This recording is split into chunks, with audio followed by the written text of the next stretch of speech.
this car because I actually had a 8th gen base model Civic before I got this car.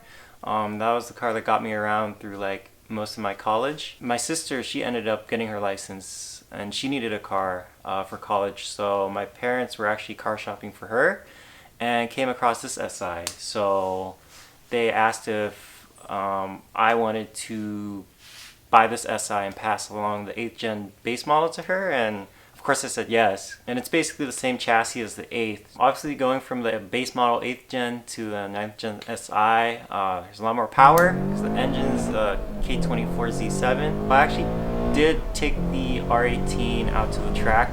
I had basic coils on it, that's really it. And then going from that car to this car, I took out this car to Streets of Willow stock. And it laid down I think a 134 with just stock suspension, nothing crazy.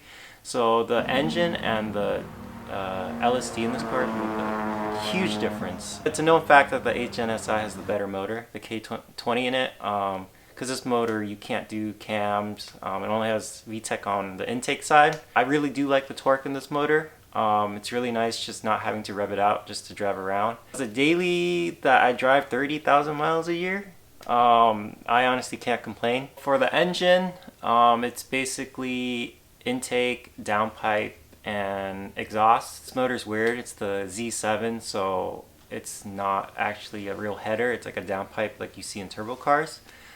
So I have a 3-inch downpipe paired with a full 3-inch exhaust. And then I also do have an E-tune on it right now too. And with those mods, I make around 200, 205 wheel horsepower. So it's probably what it's putting down right now. Also have Hasbro motor mounts. A lot of shifter upgrades, like bushings, the springs in the shifter. I have a short throw shifter in it too. Also do have a Acuity battery relocation kit. So I run an InGen intake in it right now. The InGen battery relocation, it's actually in a really stupid spot. It's blocking the coolant overflow bottle. So if I have the InGen battery kit in, I can't top off my coolant. So I got the Acuity one. It puts the battery back farther in the engine bay. The suspension on this car, it's pretty basic right now. I'm just on Godspeed Model Max coilovers. I did swap out the springs for Swift springs, so the Godspeeds that came with 10K front, 14K rear. That was a little too rough for daily, so I switched them out to 8K front, 12K rear Swift springs. I have a Progress, I think it's 22mm rear sway bar, just to help get rotation on the track, because these things will not rotate without a rear sway bar. For wheels and tires, I run RPF 1s on the street as my street wheels, and then on the track I have some Koenig Hypergrams. I do run a staggered setup for the street and for the track.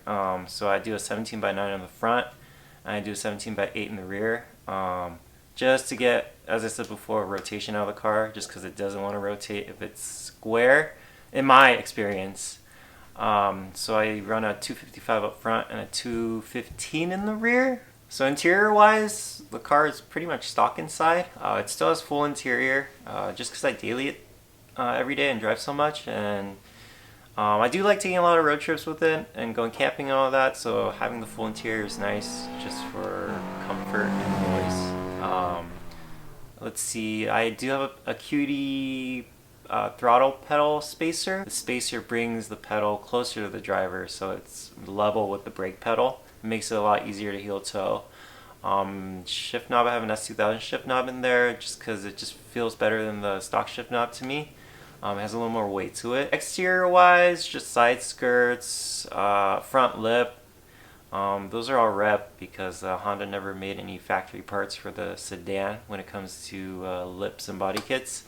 I also did a HID conversion. I put in Morimoto projectors. So going forward with this car, it's still going to be my daily, but I do want to squeeze more performance out of it on the track. Areas I want to improve is definitely suspension. These coilovers are good for, entry level getting out there, but I do want to move up to the next level. So I'm looking to go with, there's this company called Redshift Motorsports. They take BC coilovers and they actually swap out all the internals for Bilstein internals. and it's custom valve to your specs. I'm doing a 206, 207 at Buttonwillow right now. So I think with more driver mod, suspension upgrades, also gearing, I found that at Buttonwillow, this car, 4th and 5th gear, it's kind of a awkward zone to be in. I found that through the straights, I can shift into 5th because the car does want to go faster, but the ratio is too long, so it doesn't accelerate once I go into 5th on the straights. So I wanted to do either RSX 4th and 5th gears or the Integra Type R 4th and 5th gears. I want to do sub 205 at Buttonwillow, which I totally think is possible with those future mods. But I think with this car, with the gearing mods and suspension and more driver mod, I'll probably be around a 202, 203. Plans are just to keep the car simple, and you know, it's at 100,000 miles right now. I'm hoping it goes to 200,000 miles with no issues, and just continue on enjoying it every day.